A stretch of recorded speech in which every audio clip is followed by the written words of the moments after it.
તો વેરિકોઝ આપણે અર્લી સ્ટેજમાં હોય તો એમાં સ્પાઈડર વેન દેખાતી હોય.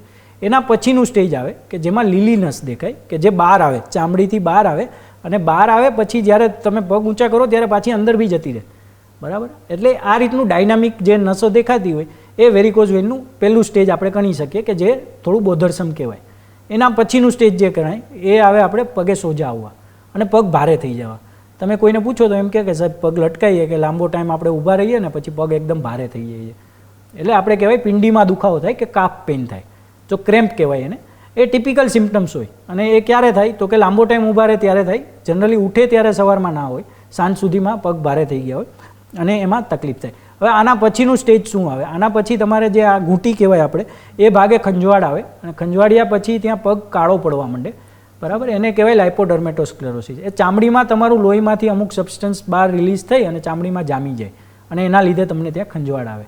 અને ખંજવાળવા પછી ત્યાં અલ્સર બને, કે આપણે જેને ચાંદી કહેવાય એ બને, અને એ જ સૌથી લાસ્ટ સ્ટેજ કહેવાય ચાંદી પડવું. ત્યાં સુધી વેઇટ ના કરાય. જ્યારે બી પગમાં સોજા આવતા હોય અને ડાયનામિક સોજા હોય અને લીલી નસ ઉભરેલી દેખાતી હોય તો એ મોટાભાગના કેસમાં વેરિકોઝ વેઇનનો જ પ્રોબ્લેમ હોય. સો આના માટે તમારે પ્રોપર એક્સપર્ટને બતાવવું અને એની કન્સલ્ટ કરાવવું પડે.